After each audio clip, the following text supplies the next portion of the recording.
Olá, meu nome é Eric Francisco Rosa. Essa é a primeira parte do projeto da produção de uma antena, onde a antena que eu vou projetar é a antena Vivaldi. Bem, primeiro uma introdução, né, do que seria a antena Vivaldi. A antena Vivaldi, ela é uma antena de banda larga que ganhou popularidade devido à sua ampla faixa de frequência, onde ela apresenta uma certa estabilidade para uma grande faixa, né, de frequência de operação. E ela recebeu esse nome em homenagem ao compositor Antônio Vivaldi, porque devido ao seu formato de teclado de um piano, onde a superfície central ela é limitada por outras duas superfícies mais recuadas que afinalam a sua parte de trás.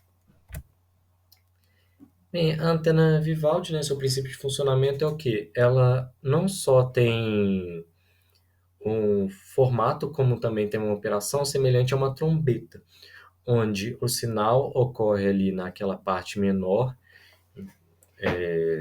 da curvatura e ele começa a se amplificar até se desprender da antena ali nas suas extremidades.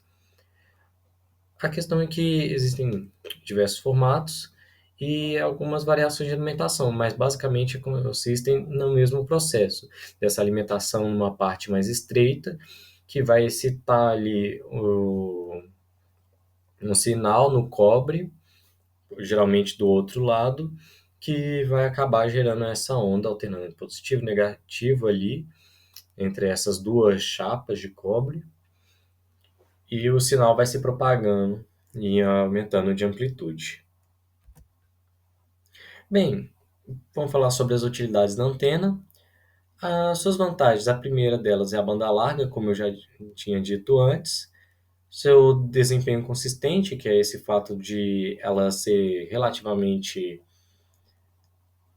constante, por assim dizer, né? Tipo, se você variar a frequência ali um pouco, ela vai continuar provavelmente operando ali no valor desejado de ganho, onde o sinal não vai decair muito. O seu formato, ele é simples, como eu disse, ele basicamente se consiste, né, entre duas exponenciais formadas por cobre e do outro lado uma alimentação feita por um conector, um canal conector, às vezes uma trilha com, também de material condutor.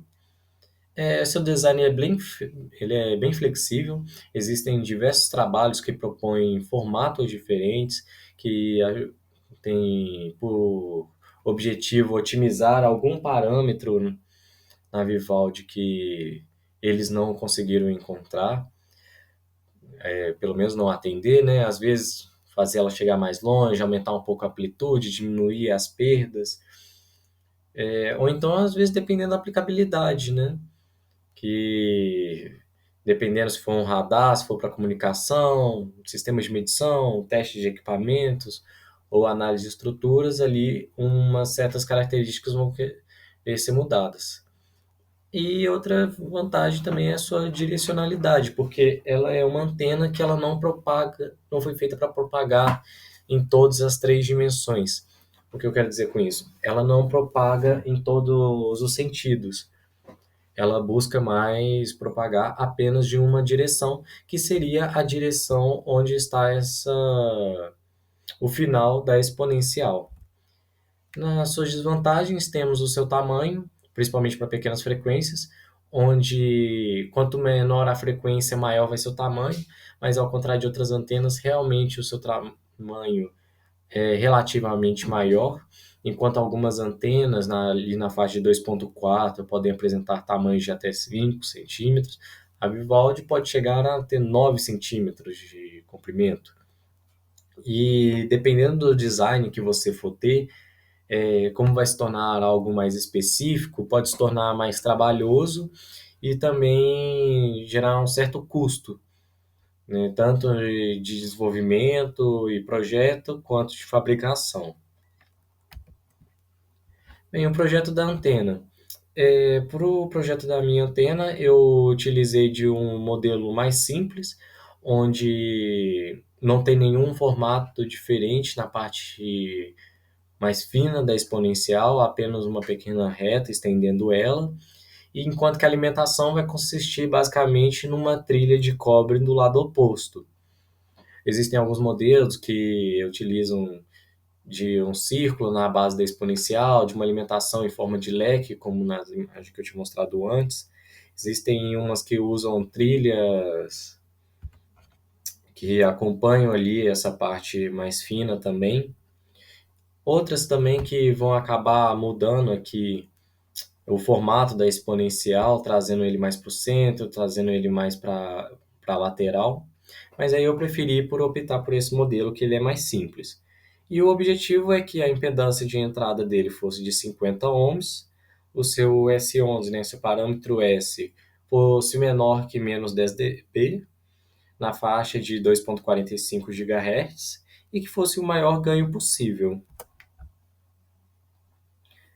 Para a estimativa inicial, a gente tem alguns parâmetros, né, TL, que define essa distância do ponto inicial da exponencial até o final dela, que ele seria metade do comprimento de onda, que WM, que se trata ali da distância do a mais que o, a trilha de cobre teria a partir do ponto mais fino, quando ela se encontrasse, né, com esse ponto mais fino, um valor maior ali de acréscimo que ela teria a ter.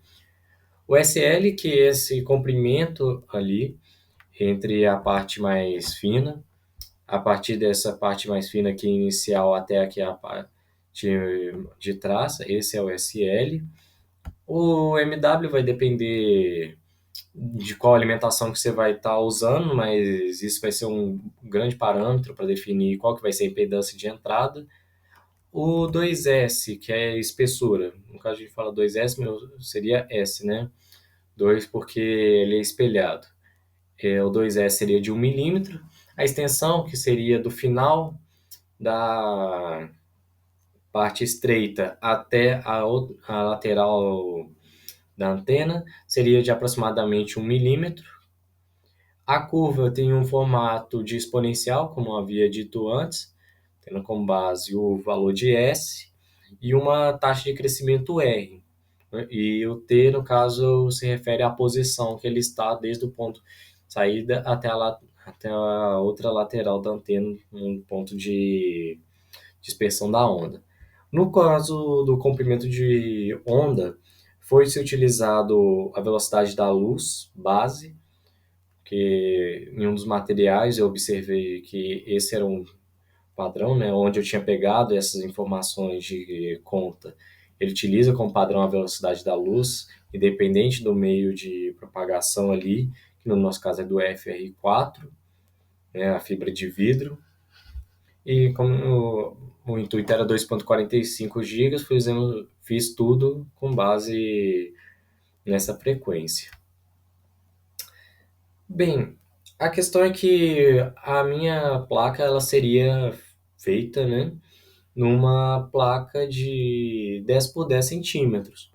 Devido a isso, eu tive que fazer alguns ajustes nas contas, de modo que o QWM ele teve que reduzir de tamanho, afinal, se eu utilizasse um quarto ali, provavelmente ia passar das medidas da placa.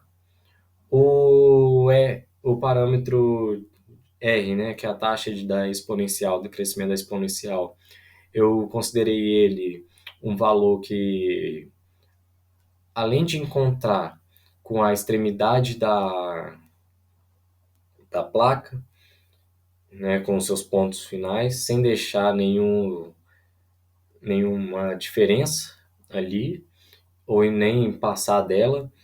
E fora isso também, uma inclinação ali por volta de 60, 50 graus também. Se você fizer essa derivada, teria que dar por volta disso.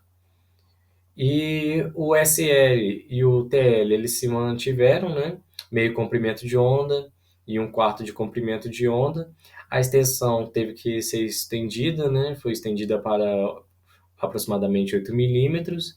E o MW, que foi ajustado para 50 ohms, foi utilizado de 2,8 milímetros. que acabou que no caso da impressão ele passou um pouco para mais, chegando a 3 milímetros. E como resultados computacionais, tive, né, essa imagem de campo, no caso aqui temos de um lado a visão superior e no outro a visão lateral, e onde a região vermelha é onde apresenta o maior ganho em dBi, que como pode ver chegou a 5,52, enquanto que os pontos de menor intensidade ali no verde, que seria na parte de trás da placa, onde teoricamente ela teria o mínimo de campo devido à propagação, né, o formato da antena, chegou ali por volta de menos 15 dBi, mostrando novamente essa questão da antena ser uma antena direcional, que tem como foco propagar essa onda e enviá-la apenas em uma direção.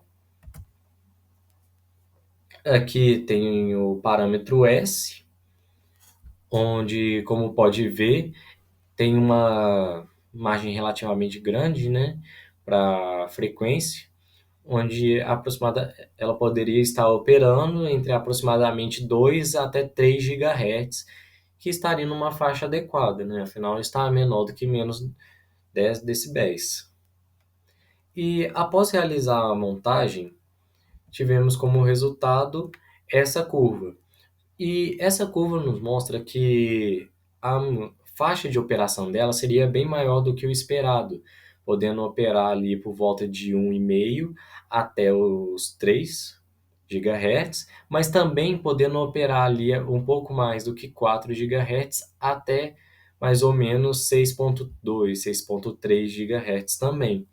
Estendendo, mostrando, né, que é uma banda muito grande de operação que não tinha sido prevista pelas simulações, mas que mostra que teoricamente não, que essa antena que foi construída poderia sim estar sendo utilizada nessa faixa de operação, um cuidado mais intenso ali com uma frequência de 5,6, 5,7 GHz, porque aproxima muito de menos decibéis. Então pode acabar que a placa se torne inviável, né, nesses pontos de operação. E essa daqui foi a antena que foi projetada, como se tem anteriormente, né, ela apresenta esse formato exponencial, com uma parte estreita, estendida. A extensão não ficou de 1 milímetro, passou para 8, como eu havia falado, e aqui também chegou ao ponto de extremidade, né, que aquela taxa de crescimento foi projetada para chegar aqui, onde apresentou melhores resultados de acordo com as simulações. Pelo processo apresentou algumas falhas, né, durante a produção da antena, como alguns pequenos pontos que ficaram com pouco cobre, mas fora isso, incrivelmente, trouxe resultados melhores do que o esperado, como mostram os gráficos, em que na faixa de operação teve um ganho bem menor do que menos 10 decibéis, enquanto que na faixa de operação estaria ali por volta de menos 20, no máximo ali por volta de 2,2 GHz, de acordo com a simulação, não operando mais nenhuma faixa ali, no máximo ali no 1,2 também. Dos resultados experimentais, tivemos que ela poderia estar tanto operando ali na faixa de 1 até 1,5, e depois desse 1,5 até quase 3 GHz, e depois ainda de 4,2 até 6,4 GHz também. Ou seja, os resultados foram melhores do que foram esperados, e por mais que ela tenha apresentado esses pequenos problemas estruturais, os resultados podem ser considerados muito bons. E, bem, é isso. O processo foi muito interessante de produzir, afinal, nunca tinha mexido com essa parte de construção de circuitos, né, de placas de circuito impresso. E posteriormente vou estar trazendo aqui a parte 2, onde tentarei projetar essa antena, essa esse modelo real, só que numa versão digital para poder simular e descobrir que parâmetros construtivos que utilizei na simulação não estão de acordo com o que seria na realidade. Bem, é isso. Muito obrigado por assistir.